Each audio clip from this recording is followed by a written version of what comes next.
introduce Pete now. So Pete Dyson is a doctoral researcher at the University of Bath and co-author of the book Transport for Humans, Are We Nearly There Yet?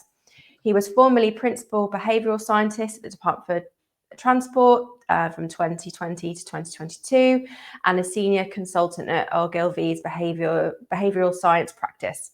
His PhD applies theories of psychology and societal transitions to understand travel behaviour and evaluate UK transport policy. So I think a nice midsection between our last two speakers. So Pete, over to you. Yeah, good. Thanks for having me. And yeah, I hope to synthesize some of the work we've heard already today. It's been a great conference, and it's been a pleasure to be able to listen to so many speakers.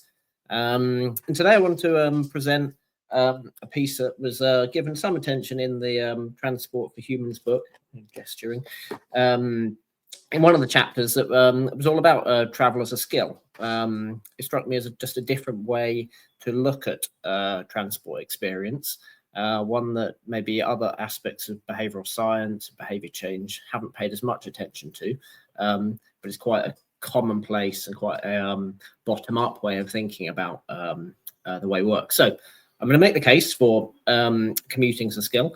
I'll show how some of the solutions can come from people, from the bottom up, on the way in which we also need some theory and some top-down solutions to make things actually less skillful.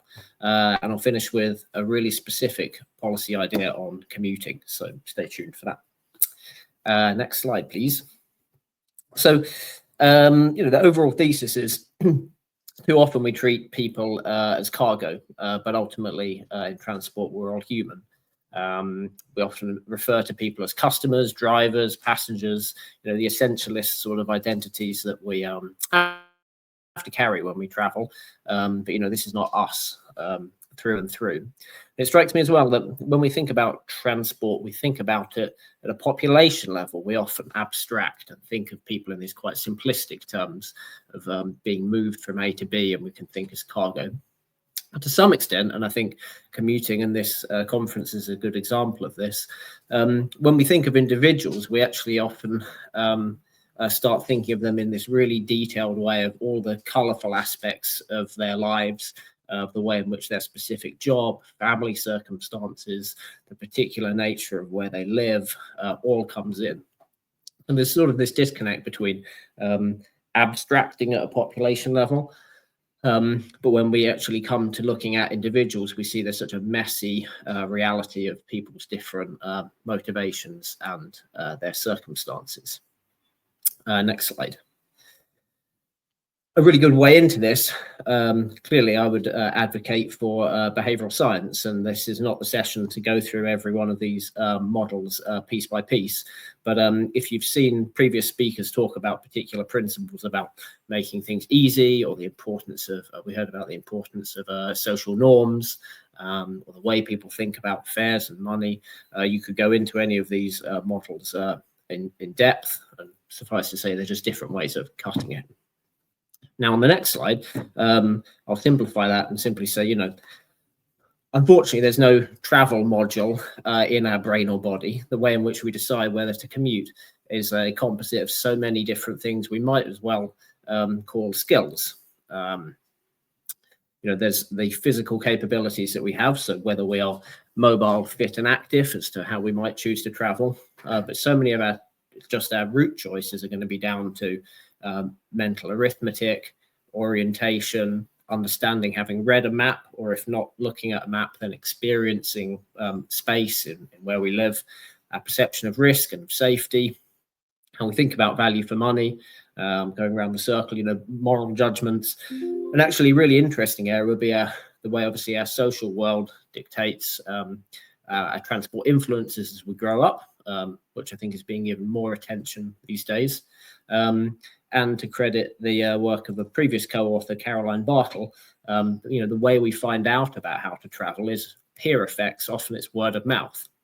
Her research was on cyclist behaviour and how cyclists learn other routes and ways of travelling from other cyclists. But I think, while I don't know the research, there would be a lot to be said for the way employees learn about how to travel from other employees.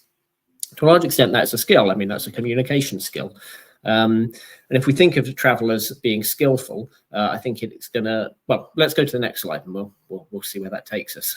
So one of the ways in which obviously we could address traveler's skill is it invites a sort of individual-centered way of saying, well, let's increase people's skills. And I think there's a good case to be made that we teach people how to travel. We are pains as parents or as family members to teach young children how to navigate the world. Then in later life, we teach people about the nature of booking and about looking for services and looking at how to travel around them.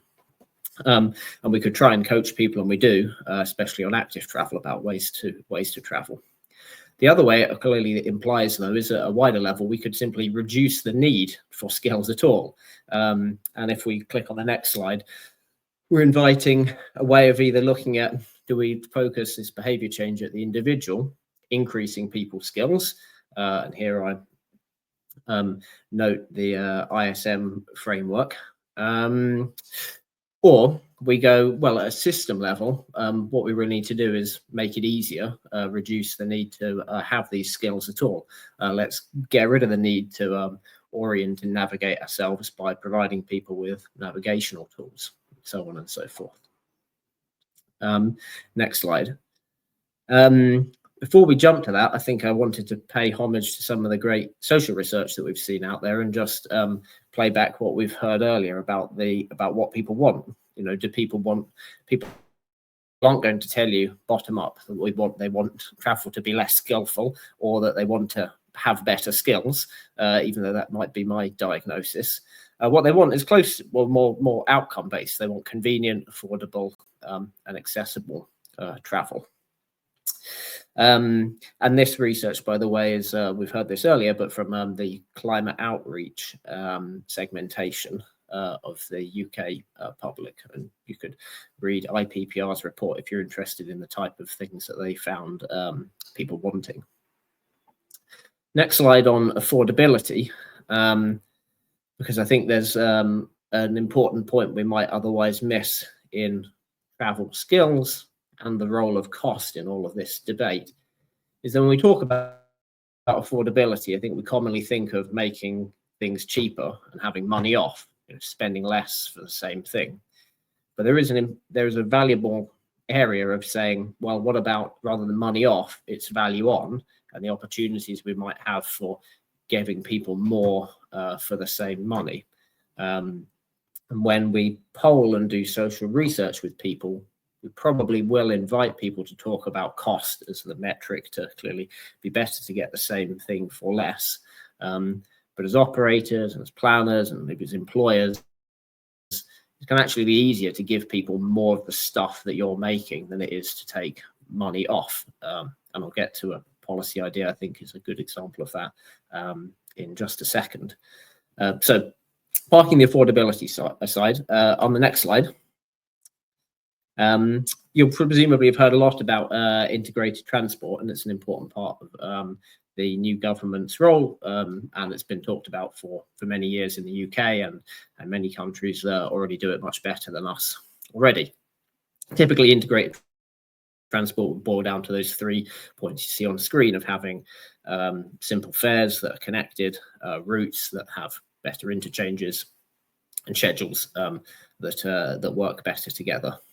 A point that I want to integrate myself into this one is that having integrated transport, clearly people will tell you it makes it easier, but the maybe unseen or the bit that we might pick apart there is it's actually really, really important in reducing the inequity gap that we currently have between people who are skilled and have acquired fluency in how to use modes and unskilled. So, an integrated simple network invites new users. It doesn't describe it. It reduces the need to be as familiar with booking, with complex fares, with knowing exactly where the routes go, with being able to plot schedules and times. So as well as it being a sort of rationally much more efficient way of moving people around, it's also a much more psychologically sort of friendly way of doing it. And I think that's why there's such consensus among transport people that integrating this would be a way to go. Next slide. So on to the an important point in the title, which was top down and bottom up.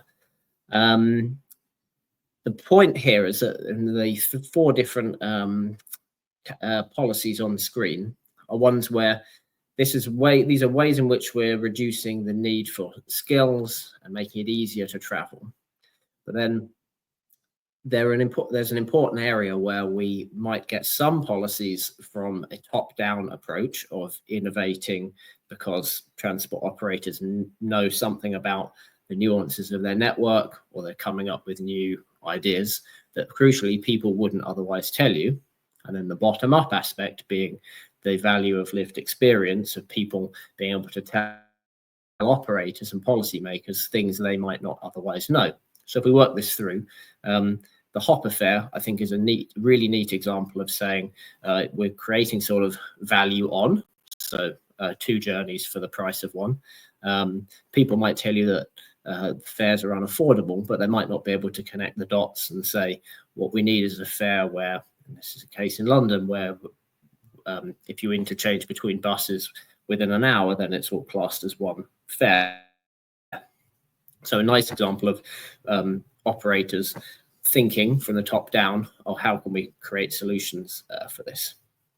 Likewise, a really neat example being, which was mentioned in the presentation earlier, bus sides being a way of actually showing where the bus is going. People are unlikely to tell you, I don't take the bus because I don't know where it goes and how often it comes. But here in Brighton, pictured, you'll see the frequency of the service on the side, 7 minutes, and the important places that it goes. They forego the advertising revenue in order to make it easier and make it simpler to know the routes. If you're in Reading, you would see coloured buses that a little bit like a tube map, metro map style. Each route has a different colour, so it's very salient and very easy to understand. Someone could come up with those ideas, a general user, but it's more likely that these things need to come from the top down, that we need to keep pushing for new innovative ideas that can be trialed and tested.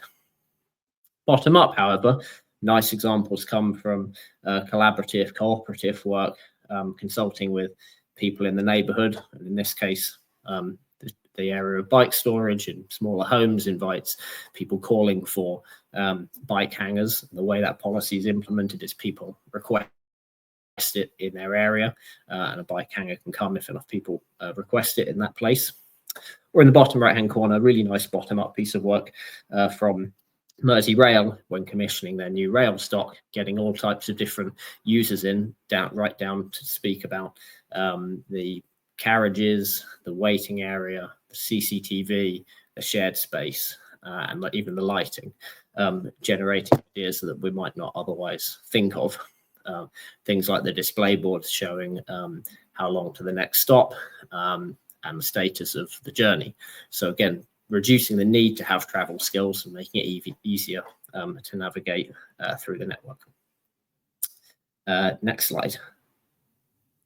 Thanks. So I said I would finish with a policy idea really close to commuting. And this arises from a problem that strikes me that besets commuting, because while commuting itself is a habit that we might say we do automatically, it does, as with many habits, arise from something that is rather more considered and reflective. And that might happen on your first day of the job.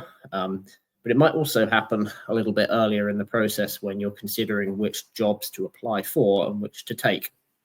Now, the rub of this nebulously called asymmetry of information problem is job applicants have the least information about their commutes precisely when they sort of need it most. So when you want to know most about what your commute might be, will be at the point of when you're considering all the possible jobs you might take, and whether they're going to require you in person and how you might get there.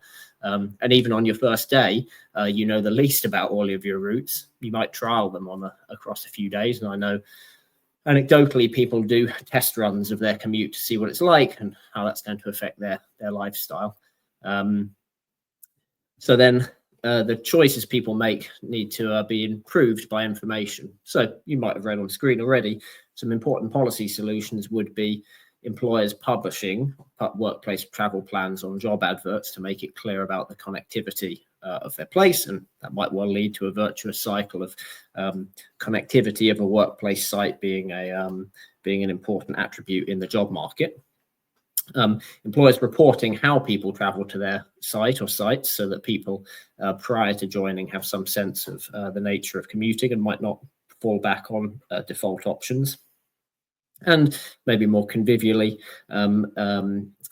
a buddy program where new starters get some information about where existing employees in their area might be, which could invite sharing of trips or just sharing of knowledge of how to travel places. So simple, small policy solutions, I hope employers can take. And I'll finish it there. Thanks very much. Thank you so much, Pete. And yeah, it's interesting actually that you bring that up, because